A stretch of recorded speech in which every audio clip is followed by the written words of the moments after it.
திருமறை நேரம் Bible Hour presented by the National Bible College. கிறிஸ்துவின் சபையார் உங்களை வாழ்த்துகிறார்கள்.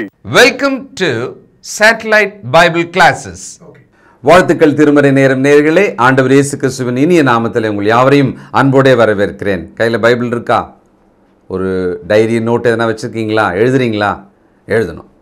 வசனங்களை குறிப்பெடுத்துக்கங்க, கருத்துக்களை எழுதுங்க, மற்றவர்களுக்கு சொல்லுங்கள். ஏன்னா அடிப்படையான விஷயங்களை, அஸ்திபாரம் போன்ற விஷயங்களை நம்ம படிக்கிறோம் இல்லைங்களா? இந்த சத்தியம் ரொம்ப முக்கியமானது. சத்தியம்னா என்ன? சத்தியம்னு நல்ல வாய் நிறைய சொல்கிறவங்க நிறைய பேர் நேர் எதிரடியாக பேசுகிறவங்க இருக்காங்க. வேதத்தை கையில் வைத்துக்கொண்டு நேர் எதிரடியாக சத்தியத்துக்கு விரோதமாக பேசுகிறவங்க இருக்காங்க. அப்படிப்பட்ட காலத்தில் நாம் இருக்கிறோம். இப்போ நாம் ஏற்கனவே நான் சொன்ன 3 விஷயம் இல்லையா? அதில் முதல் விஷயம் தேவனை பற்றிய சத்தியம். இது என்ன அவ்வளோ முக்கியம்? தேவன் இல்லை என்று மதிகேடன் சொல்லிட்டு போயிடுவான். ஆனால் தேவன் இருக்கிறார் என்று ஒருவர் சொன்னால் மெய்யான தேவனை அறிந்து சொல்கிறாங்களா இல்லையா? இதை முதல்ல கவனிக்கணும். நாமும் கடவுள் இருக்கிறார்ப்பா, பொதுவாக எல்லாருமே அவங்கவுங்க மதங்களில் அவங்கவுங்க சொல்லிவிடுவாங்க, கடவுள் இருக்கிறார்ப்பா அப்படின்னு சொல்லிவிடுவாங்க. ஆனால் மெய்யான ஜீவனுள்ள அந்த ஒன்றான அந்த தேவனை அவர்கள் தெரிந்து வைத்திருக்கிறார்களா? இதில் கிறிஸ்தவங்க நடுவிலேயே குழப்பம் இருக்கிறது. சரி, அந்த தேவன் எப்படிப்பட்டவர், என்ன செய்கிறார், அவரை பற்றிய அந்த சத்தியம் என்ன, இதை நாம் தெரிஞ்சுக்கணும். சாத்தான் நம்மளை எந்த பாயிண்டில் குழப்புனா நம்ம மொத்தமாக வழி விலகி ஒன்றும் இல்லாமல் ஆகிடுவோம்னு அவனுக்கு தெரியும். தேவனை பற்றிய விஷயத்தில் குழப்பத்தை கொண்டு வந்துடுவான், அடிப்படையிலேயே, அஸ்திபாரத்திலேயே. அதனால் ஒன்றும் புரிஞ்சு கொள்ளாத விஷயம்லாம் கிடையாது. ஏன்னா அப்படி இருந்தாக்கா இந்த வேதம் நமக்கு கொடுக்கப்பட்டதோட நோக்கமே ஒன்றும் இல்லாமல் போயிடும். தேவன் நாம் புரிந்து கொள்ளும்படி எழுதி கொடுத்திருக்கிறார். மறைவானவைகள் கர்த்தருக்குரியது, வெளிப்படுத்தப்பட்டவைகள் நாம் அறிந்து புரிந்து உணர்ந்து கொள்ள முடியும். நம்மளால் நிதானமாக கவனிங்க, கர்த்தருடைய வார்த்தையை கவனிங்க. அது நம்முடைய இருதயத்துக்குள்ளே வந்து நமக்குள்ள ஒரு வெளிச்சத்தை, பிரகாசத்தை கொடுத்து சத்தியத்தை விளங்க செய்யும். ஆவியானவர் இந்த வசனத்தின் வழியாக நமக்குள்ளே புரிந்து கொள்ளுதலை கொடுப்பார், உணர்த்துதலை கொடுப்பார். சரி, செய்திக்கு போகலாங்களா? இந்த நாளில் நம்முடைய செய்தியாளர், தேசிய வேதாகம கல்லூரியினுடைய கல்வித்துறை தலைவர் டாக்டர் பீட்டர் சாலமன் ஐயா அவர்கள். வணக்கம் திருமறை நேர நேயர்களே, உங்கள் அனைவருக்கும் உற்சாகமான புதிய நாள் வாழ்த்துக்கள். கிறிஸ்தவ விழிப்புணர்வு நிகழ்ச்சியாக இந்த நாட்களில் சத்தியம் என்றால் என்ன என்ற தலைப்பில் இந்த தொடரை நாம் கேட்கிறோம். அந்த வகையில் இன்றைக்கு தேவனை பற்றிய சத்தியம், ட்ரூத் அபவுட் காட். நம்ம எல்லாருமே கடவுள் இருக்கிறார், நான் நம்புகிறேன், நான் உணர்கிறேன், நான் அவருக்கு தூரமானவர் அல்ல, இந்த மாதிரி எண்ணங்கள் நம்முடைய மனதில் இருக்கிறது. மார்க்கத்தில் இருக்கிறவங்களும் சரி, மதத்தில் இருக்கிறவங்களும் சரி, கடவுளை அறிந்தவர்களாக தான் அவங்க நினச்சிட்டு இருக்காங்க. ஆனால் சத்தியத்தின்படி நீங்கள் தேவனை அறிந்து கொண்டிருக்கீங்களா? அதான் ஒரு கேள்வி. அது ஒரு நல்ல கேள்வி. Did you know about God according to the truth? சத்தியத்தின்படி தேவனை நீங்கள் அறிந்திருக்கிறீர்களா? முதலாவது, இந்த பைபிளினுடைய முதல் வசனம், ஆதியிலே தேவன் வானத்தையும் பூமியையும் சிருஷ்டித்தார். அப்போது தேவனை பற்றிய சத்தியம், அவர் சிருஷ்டிகர், அவர் காலத்தையும் நேரத்தையும் உடையவர், அவருக்கு வானமும் பூமியும் உண்டு, தேவன் சிருஷ்டிகராக இருக்கிறார். God is the creator. நாம் இந்த உலகத்தில் தானாக உருவான ஒரு மனிதர்கள் அல்ல. இந்த உலகமும் தானாக உருவான ஒன்று அல்ல. தேவன் நம்மை சிருஷ்டித்தார். இதுதான் தேவனை பற்றிய சத்தியம். இப்போது தேவன் அப்படின்னு ஒருவர் இருந்தால், நேற்று இன்று நாளை என்று நம்முடைய வாழ்க்கையை இந்த பூமியில் நாம் கணக்கெடுக்கிறோம். ஏன்னா நமக்கு நேற்றுனா என்னன்னு தெரியும், இன்றைக்கினா என்னன்னு தெரியும், நாளைக்குனா என்னன்னு தெரியும்.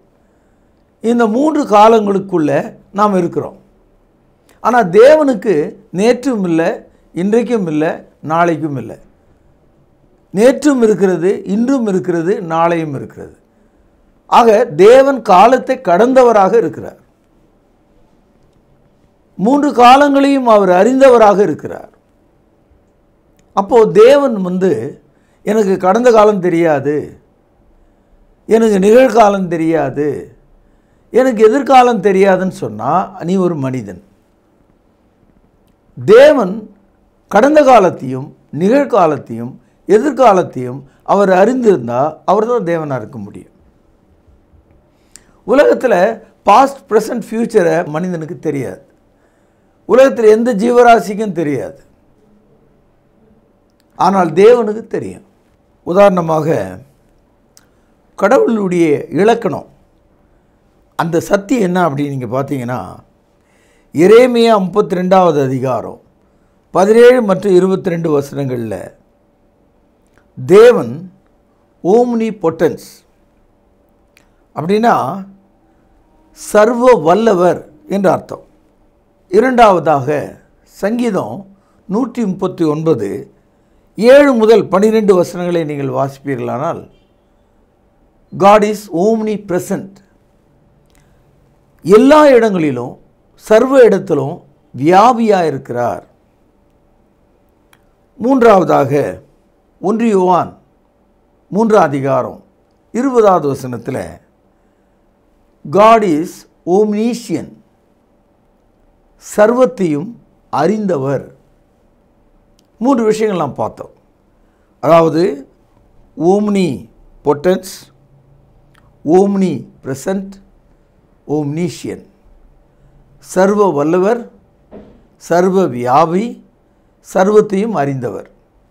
இப்போது இந்த இலக்கணம் உலகத்திற்கு எல்லா மதங்களிலும் எத்தனை கடவுள் இருக்காங்க, அவங்களுக்கு பொருந்துமா? இந்த சத்தியம் அவர்களுக்கு பொருந்துமா? கண் இருக்கிறது காண முடியல, வாய் இருக்கிறது பேச முடியல, காது இருக்கிறது கேட்க முடியல, கை இருக்கிறது செய்ய முடியல, கால் இருக்குது நடக்க முடியல, தலை இருக்கிறது சிந்திக்க முடியல. அது ஒரு மரமாகவும் கல்லாகவும் நிற்கிறது. அதை செய்கிற மனிதனும் செஞ்ச சிலையும் ஒன்றா தான் இருக்கான். ஒரு மரத்தை வெட்டுகிறான், பாதியை அடுப்புக்கும் பாதியை சிலைக்கும் செய்கிறான். ஒரு கல்லை வெட்டுகிறான், பாதியை அம்மியாகவும் பாதியை கடவுளாகவும் குத்தி வைக்கிறான். சகோதரி, இவைகள்லாம் நான் சொல்ல, வேத வசனம் சொல்லுகிறது. அப்படியானால் ட்ரூத் அபவுட் காட், தேவனை பற்றிய சத்தியம் முதல்ல நம்ம கவனித்தோம். தேவன் சிருஷ்டிகராக இருக்கிறார். எப்படிப்பட்ட சிருஷ்டிகர்? சர்வத்தையும் செய்யக்கூடிய வல்லவராக இருக்கிறார். சர்வத்தையும் கடந்த வியாபியாக இருக்கிறார். சர்வத்தையும் அறிந்தவராக இருக்கிறார். அதனால தான் அவரை ஓம்னி பொட்டன்ஸ், ஓம்னி பிரசன்ட், ஓம்னீஷியன் என்று நாம் சொல்கிறோம். இது தேவனை பற்றிய சத்தியம். இப்போது சில தகவல்களை உங்களுக்கு நான் சொல்கிறேன். இந்த தேவன் எந்த உருவத்தில் இருக்கிறார்? நல்ல கேள்வி இல்லையா? காரணம், நம்ம சுற்றி இருக்க எல்லா மதங்களிலும் ஏராளமான கடவுளுடைய படங்களை நம்ம பார்க்கிறோம். நம்ம வீட்டு குழந்தைகள் தடுமாறுகிறது. இதில் யாரை கடவுள் என்று நாம் காண்பிப்பது? நம்ம ஆளுங்க புத்திசாலித்தனமாக நீங்கள் எதை ஒன்றாலும் கடவுளாக பார்க்கலாம், எல்லா உருவத்திலும் எல்லா ரூபத்திலும் கடவுள் இருக்கிறார், எல்லாவற்றையும் கடவுள் படைத்தார், சிருஷ்டித்தார், அதில் கருத்து வேற்றுமை இல்லை. ஆனால் சிருஷ்டிக்கப்பட்டவைகள்லாம் கடவுள் கிடையாது. சிருஷ்டி வேற, சிருஷ்டிப்பு வேற, கிரியேட்டர் வேற, கிரீச்சர் வேற. ரோமருக்கு எழுதிய நிருபம் 1ஆம் அதிகாரம் 25வது வசனம் பாருங்கள். கையில் பேனா இருக்குமானால் அடிகோடு இடுங்கள். தேவனுடைய சத்தியத்தை அவர்கள் பொய்யாக மாற்றி, பேனால் அடிகோடு இடுங்கள், சிருஷ்டிகரை தொழுது சேவியாமல் சிருஷ்டியை தொழுது சேவித்தார்கள். அவரே என்றென்றைக்கும் ஸ்தோத்திரிக்கப்படப்பட்டவர். ஆமேன். யாரை தொழுது கொள்வது? To whom shall I worship? The creator, not the creature. ஆகவே பிரம்மாண்டமான யானையாக இருந்தாலும், பயமுறுத்தும் சிங்கமாக இருந்தாலும், கொடிய நஞ்சை கக்கும் அது நாகப்பாம்பாக இருந்தாலும் அது தேவனாக இருக்க முடியாது. மின்னலும் இடியும் தாங்கி வரும் மழை கடவுளாக இருக்க முடியாது. சீற்றம் கொண்டு இருக்கிற பெரும் கடல் கடவுளாக இருக்க முடியாது. ஆகவே தான் சொல்கிறாரு, நீங்கள் தொழுது கொள்வதற்கான கடவுள் சிருஷ்டிகராக இருக்கிறார். நீங்கள் சிருஷ்டியை போய் தொழுது கொள்ளலாமா? உங்கள் சிந்தனைகளிலே நீங்கள் வீணராகலாமா? ஆகவே தேவன் உங்களை கேடான சிந்தைக்கு ஒப்பு கொடுத்தார் என்று நாம் படிக்கிறோம். அடுத்தது, இன்றைக்கு நம்முடைய நாட்டில் பார்த்தீங்கன்னா 30 கோடி தேவர்களும் தேவதைகளும் இருக்கிறதா சொல்கிறாங்க. ஆனால் பைபிளில் சத்தியத்தின்படி நாம் தேவனை தெரிந்து கொள்வதாக இருந்தால், தேவன் ஒருவர், அவர் ஏகமானவராயிருக்கிறார். அவரிடத்தில் எந்த வேற்றுமையின் நிழலும் இல்லை. God is one. உபாகமம் 6ஆம் அதிகாரம் 4வது வசனத்தில் இஸ்ரவேலுக்கு தேவன் தம்மை வெளிப்படுத்தும் போது, பழைய ஏற்பாட்டில் 231வது பக்கம், இஸ்ரவேலை கேள், நம்முடைய தேவனாகிய கர்த்தர் ஒருவரே கர்த்தர். இஸ்ரவேலுக்கு தேவன் உடன்படிக்கை கொடுத்த போது அந்த இஸ்ரவேல் இடத்துல சொல்கிறார், தேவன் ஒருவரே. இந்த கருத்து புதிய ஏற்பாடு முழுவதையும் நீங்கள் பார்க்கலாம். தேவன் ஒருவரே, தேவன் ஒருவர் என்று பிசாசுகளும் ஒப்புக்கொண்டிருக்கிறது. யாக்கோபு 2ஆம் அதிகாரம் 19ஆம் வசனம், தேவன் ஒருவர் உண்டென்று விசுவாசிக்கிறாய், அப்படி செய்கிறது நல்லதுதான், பிசாசுகளும் விசுவாசித்து நடுங்குகின்றன. அப்போது தேவன் ஒருவர் என்பதை மனிதர்களாகி இவர்களை விட்டுருங்க, பிசாசு கூட தேவன் ஒருவர் என்று அறிந்திருக்கிறது. அப்படியால் நீங்களும் நானும் தேவன் ஒருவர் என்று முதல்ல ஒரு முடிவுக்கு வரணும். அதான் அந்த சத்தியம். இப்பொழுது இந்த தேவன் அவருடைய தன்மை எப்படி இருக்குது அப்படின்னு நீங்கள் கேட்டிங்கன்னா, அவர் ஆவியாக இருக்கிறார். இதுதான் அவருடைய தன்மை. யோவான் எழுதிய சுவிசேஷம் 4வது அதிகாரம் 24வது வசனம், புதிய ஏற்பாட்டில் 129வது பக்கம், தேவன் ஆவியாக இருக்கிறார், அவரை தொழுது கொள்கிறவர்கள் ஆவியோடும் உண்மையோடும் அவரை தொழுது கொள்ள வேண்டும். இப்போது தேவன் ஒருவர், அடுத்த சத்தியம் தேவன் ஆவியாக இருக்கிறார். அதனால தான் தேவனை நாம் ஒரு நாளும் காண முடியாது. யோவான் எழுதிய சுவிசேஷம் 1ஆம் அதிகாரம் 18வது வசனம், தேவனை ஒருவனும் ஒரு காலம் கண்டதில்லை. இப்போ ஆதாம் முதற்கொண்டு இன்றைய எல்லா மனிதர்களும் நம்ம கண்களால் தேவனை பார்க்க முடியாது.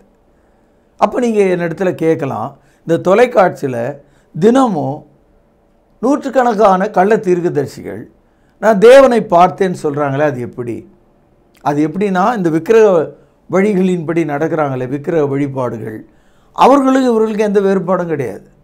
ஏன்னா எந்த ஒரு சிலையும் செய்து கடவுள்னு அவன் நம்புகிற மாதிரி இவன் தன்னுடைய மனதில் உள்ள யோசனையின்படியே நான் கடவுளை நம்பினேன்னு சொல்கிறான், கடவுளை பார்த்தேன்னு சொல்கிறான். யாருமே கடவுளை கண்டதில்லை, ஏன்னா அவர் ஆவியாக இருக்கிறார். மாம்ச கண்களால் அவரை நாம் காண முடியாது. இது ஒரு முக்கியமான சத்தியம்.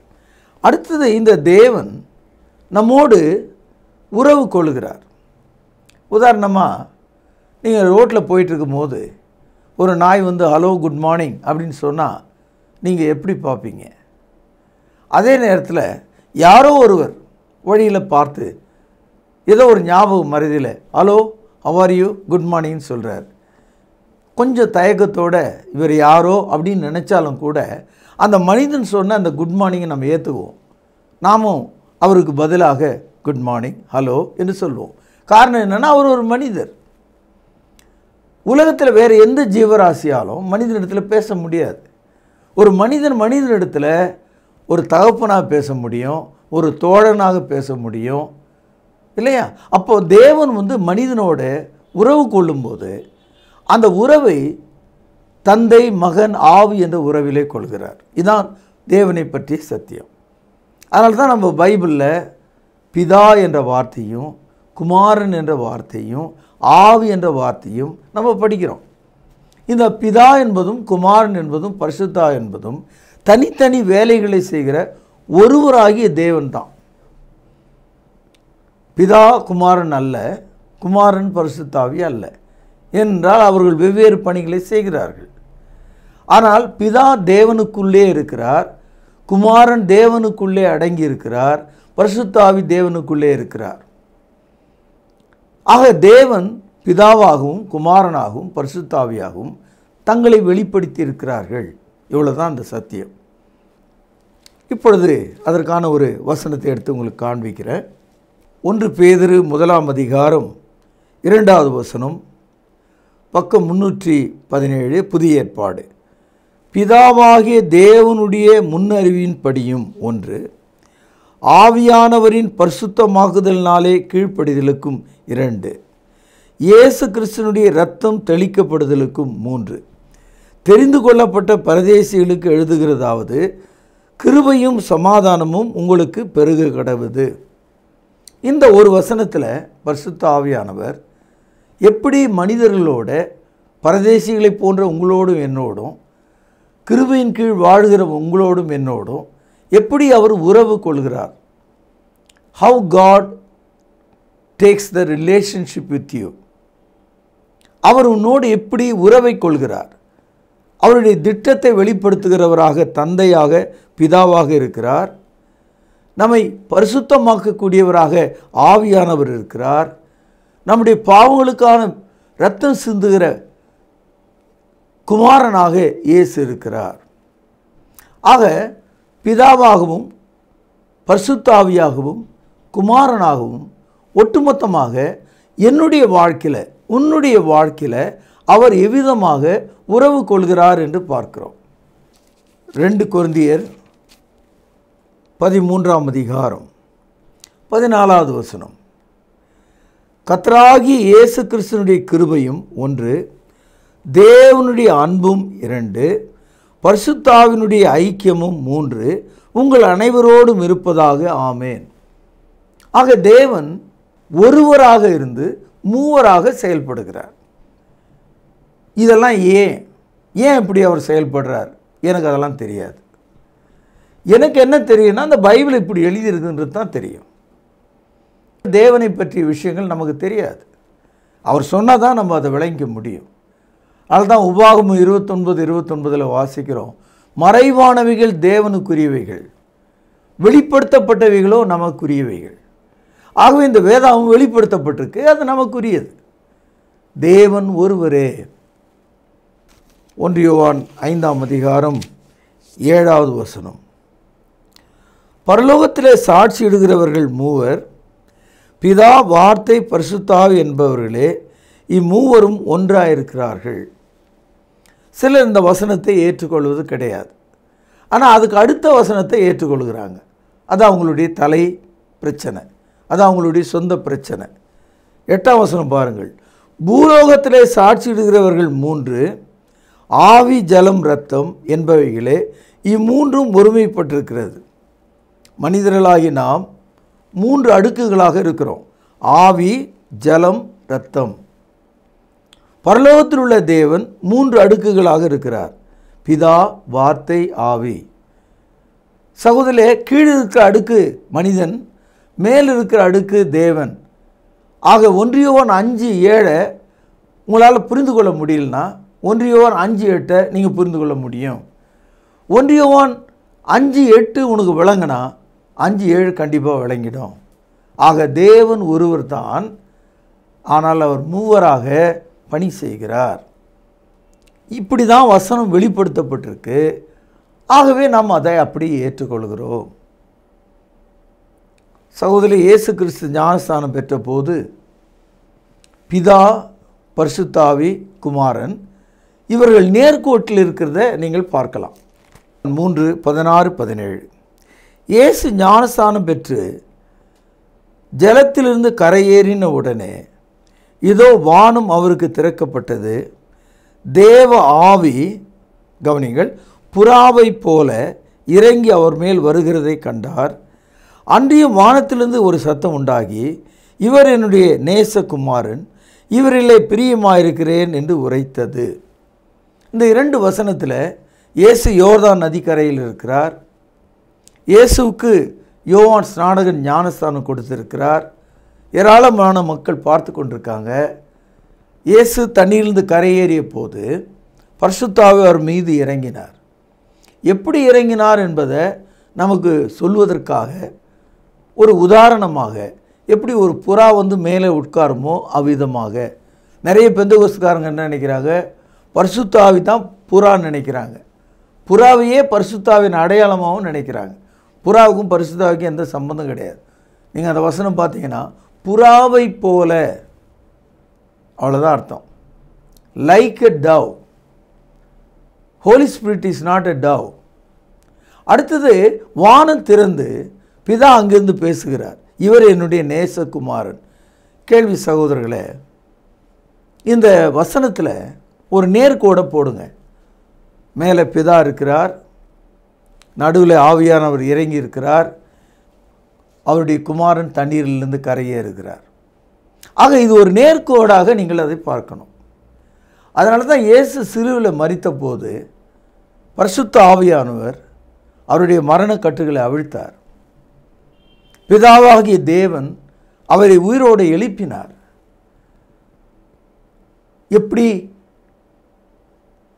எப்படின்னா, இங்கிருந்து நீங்கள் அமெரிக்காவுக்கு ஒரு பொருளை அனுப்புகிறீங்க, அமெரிக்காவிலேருந்து உங்களுக்கு ஒரு பொருளை ஒரு ஆள் அனுப்பி வைக்கிறாரு. இங்கேருந்து பணம் அங்கே அனுப்புகிறீங்க, அங்கேருந்து பணம் இங்கே வருது, இங்கேருந்து அங்கே பேசுகிறீங்க, அங்கேருந்து இங்கே பேசுகிறீங்க. அப்போது நீங்கள் தூரத்தை கடக்குறீங்க, நேரத்தை கடக்குறீங்க, பொருளை கடத்துறீங்க. அப்போ ஒரு மனிதனாலே ஒரு இடத்துலேருந்து இன்னொரு இடத்துக்கு கடந்து போவது சாத்தியமானால், பரலோகத்திலே தேவன் இருந்து கொண்டு தமது குமாரனை மரித்தோர்ந்து எழுப்புவது ஒரு சாதாரண வேலை தானே. ஏனென்றால் பிதாவும் பரிசுத்த ஆவியும் பரலோகத்தில் இருக்கிறார்கள். வார்த்தையாகிய இயேசு மனிதனாக வந்தார். அவரை சிலுவையில் அறைந்து கொன்றார்கள், அடக்கம் செய்தார்கள். இப்பொழுது பிதாவாகிய தேவன் தமது குமாரனை ஆவியினாலே எழுப்பிவிட்டார். மறுபடியும் குமாரன் பரமேறி அந்த பரலோகத்தில் அவர்கள் ஒன்றாக இணைந்து விட்டார்கள். ஆகவே காட் இஸ் இன் யூனியன். தேவன் ஒரு ஐக்கியப்பட்ட நபராக இருக்கிறார். தேவன் ஒருவரே. இந்த தேவனிடத்தில் நாம் ஐக்கியமாக இருக்கும்படி அழைக்கப்பட்டிருக்கிறோம். 1 கொரிந்தியர் 1 அதிகாரம் 9 வசனம். தம்முடைய குமாரனும் நம்முடைய கர்த்தருமாக இருக்கிற இயேசு கிறிஸ்துவனுடனே ஐக்கியமாக இருப்பதற்கு உங்களை அழைத்த தேவன் உண்மை உள்ளவர். இப்போ என்ன சொல்கிறாரு? we are called into the fellowship. நாம் ஐக்கியமாக இருப்பதற்கு அழைக்கப்பட்டிருக்கிறோமா? எங்கே ஐக்கியமாக இருப்பதற்கு? தேவனோடு ஐக்கியமாக இருப்பதற்கு. தேவனோடு எப்படி நாம் ஐக்கியம் கொள்ள முடியும்? இயேசுவின் இரத்தத்தால் கழுவப்பட வேண்டும், பரிசுத்த ஆவினாலே பரிசுத்தமாக்கப்பட வேண்டும், பிதாவின் அன்பினாலே நாம் குணமாக வேண்டும். இப்படியே நாம் தேவனிடத்தில் ஐக்கியம் உள்ளவர்களாக இருக்க வேண்டும். தேவன் நம்மை அழைத்திருக்கிறார். யாக்கோபு 1 அதிகாரம் 17 வசனம், பக்கம் 312. நன்மையான எந்த ஈவும் பூரணமான எந்த வரமும் பரத்திலிருந்து உண்டாகி சோதிகளின் பிதாவினிடத்திலிருந்து இறங்கி வருகிறது. அவரிடத்திலே யாதொரு மாறுதலும் யாதொரு வேற்றுமையின் நிழலும் இல்லை. இந்த ஒரு வசனத்தில் தேவனுடைய பிரம்மாண்டமான பரிமாணத்தை, தேவன் எவ்வளவு வல்லமையாக இருக்கிறார், அந்த ஒருவராகிய அவர் எவ்வளவு வல்லமை பொருந்தியவராக இருக்கிறார். நன்மையான எந்த ஈவும் பூரணமான எந்த வரமும் பரத்திலிருந்து உண்டாகி ஜோதிகளின் பிதாவினிடத்திலிருந்து இறங்கி வருகிறது. அவரிடத்தில் மாறுதலும் இல்லை, வேற்றுமை நிழலும் இல்லை. இப்படிப்பட்டவராக தான் தேவன் இருக்கிறார்.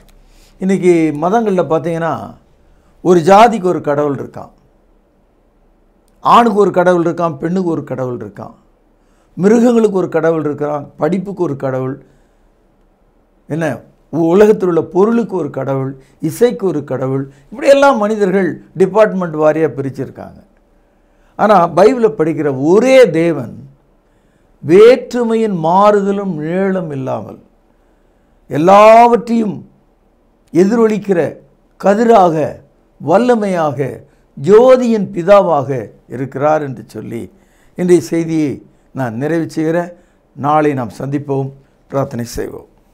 மகா பரிசுத்த நிறைந்த எங்கள் அன்பான தகப்பனே, இந்த நாளிலே நாங்கள் கேட்ட தேவனை பற்றிய சத்தியம் ஒரு சில வசனங்களாக இருந்தாலும் அதன்படி புரிந்து கொண்டு நடக்க எங்களுக்கு உதவி செய்தருளும். எங்கள் பாவ குற்றங்களை மன்னியும். ஆண்டவர் இயேசுவின் நாமத்தில் ஜெபத்தை கேட்டருளும். ஜீவனுள்ள எங்கள் நல்ல பிதாவே, ஆமென். கிறிஸ்துவுக்குள் பிரியமான நேயர்களே, திருமறை நேரத்தின் வாயிலாக உங்களை சந்தித்ததில் மிகவும் மகிழ்ச்சி. இந்த நிகழ்ச்சியை பற்றிய கருத்துக்கள், கேள்விகளை தொடர்ந்து எழுதி கொண்டு வருகிறீர்கள். கர்த்தர் நிச்சயமாக உங்களை ஆசீர்வதிப்பார். உங்களுடைய ஜெப குறிப்புகளுக்காக தினந்தோறும் நாங்கள் ஜெபித்து வருகிறோம். கர்த்தர் பெரிய காரியங்களை உங்கள் வாழ்க்கையில் நிச்சயம் செய்வார். அன்பின் நேயர்களே, இந்த திருமறை நேர நிகழ்ச்சி ஒரு கிறிஸ்தவ விழிப்புணர்வு நிகழ்ச்சி. மனித பாரம்பரியங்களிலே ஊறிக்கொண்டிருக்கிற மக்களை வேத வசனத்துக்கு அழைக்கும் ஒரு நிகழ்ச்சி. பிரியமானவர்களே, நமது ஆண்டவர் இயேசு சொன்னார், மனிதனுடைய கற்பனைகளை உபதேசங்களாக போதித்து வீணாய் எனக்கு ஆராதனை செய்கிறார்கள் என்று. அப்படிப்பட்ட கூட்டத்தில் தான் இன்றைக்கு நீங்கள் இருக்கிறீர்கள். ஒருவேளை நீங்கள் இருந்திருக்கலாம். தயவுசெய்து புதிய ஏற்பாட்டு சத்தியத்தின்படி வாழ்ந்தால்தான், நடந்தால்தான் புதிய ஏற்பாடு சொல்லுகிறபடி ரட்சிக்கப்பட்டு, புதிய ஏற்பாட்டு சொல்லுகிறபடி அந்த சபையில் இணைக்கப்பட்டு, புதிய ஏற்பாட்டு சொல்லுகிறபடி தொழுகை செய்து, புதிய ஏற்பாட்டு சட்டத்தின்படி நாம் அருமையான பரிசுத்த கிறிஸ்தவ வாழ்க்கை வாழ வேண்டும் என்பதே தேவனுடைய சித்தம். அதற்கு உங்களை வழிநடத்த அழைத்து செல்லத்தான் இந்த கிறிஸ்தவ விழிப்புணர்வு நிகழ்ச்சியை வழங்கி கொண்டிருக்கிறோம். நேயர்களே, சத்தியம் என்றால் என்ன என்ற தலைப்பில் இன்றைக்கு தேவனை பற்றிய ஒரு சத்தியத்தை தெரிந்து கொண்டோம். வேதம் சொல்லுகிறது, அநேகருக்கு தேவனை பற்றிய அறிவு இல்லை என்று. ஆம் பிரியமானவர்களே, நம் கையில் பல நூற்றாண்டுகளாக வேதாகம் இருந்தும், பல ஆண்டுகளாக நம்முடைய குடும்பத்தில் வேதத்தை நடுவிலே வைத்து படித்து ஜெபித்து கொண்டு இருந்தாலும், வேதாகமத்தில் சொல்லப்பட்ட தேவன் யார், அவர் எப்படிப்பட்டவர், எப்படி செயல்படுகிறார், எப்படி நம்மோடு அவர் இன்றைக்கு இடைப்படுகிறார் என்பது அறியாமலே மக்கள் இருக்கிறார்கள். கையிலே வேதத்தை வைத்து கொண்டே கண் சொருகி போன குருடர்களைப் போல நடந்து கொள்கிறார்கள். ஒரு இடத்துக்கு போக முழுமையான முகவரி இருந்தும், அதற்கான வரைபடம் இருந்தும், தவறான வழியிலே சென்றால் அவருடைய நிலை என்னவாயிருக்கும்? அப்படித்தான் இன்றைக்கு கையிலே வேதத்தை வைத்து கொண்டு மனிதர்களுடைய சொல்லை கேட்டு திக்கு தெரியாத காட்டிலே விடப்பட்ட மக்களாக இன்று இருக்கிறார்கள். தயவுசெய்து நீங்கள் அந்த கூட்டத்திலிருந்து விடுதலையாகி சத்தியத்துக்கு திரும்பும்படி உங்களை அழைக்கிறோம். இன்று நீங்கள் கேட்ட செய்தியிலிருந்து உங்களுக்கான பரிசு கேள்வி இதுதான். தேவன் எத்தனை பேர்? அவர் எப்படி செயல்படுகிறார்? கேள்வி கொஞ்சம் கஷ்டமாக இருக்கும். ஆனால் நிதானமாக யோசித்து சரியான பதிலை சிறப்பாக எழுதி அனுப்புங்க. தேவன் எத்தனை பேர்? அவர் எப்படி செயல்படுகிறார்? எழுதி கொண்டீர்களா? சரியான பதிலுக்கு நல்ல பரிசுகள் காத்திருக்கிறது. தொடர்ந்து பாருங்கள். மீண்டும் உங்களை சந்திக்கும் வரை நமது ஆண்டவராகிய இயேசு கிறிஸ்துவினுடைய கிருபையானது உங்கள் அனைவரோடும் கூட இருப்பதாக. தொடர்பு கொள்ள வேண்டிய முகவரி: திருமறை நேரம், 58 சர்ச் தெரு, குமரன் நகர், சென்னை 6082. செல்போன் 9385500882. கர்த்தாவே, தேவர்களில் உமக்குப்பானவர் யார்? வானத்திலும் பூமியிலும் உமக்குப்பானவர் யார்?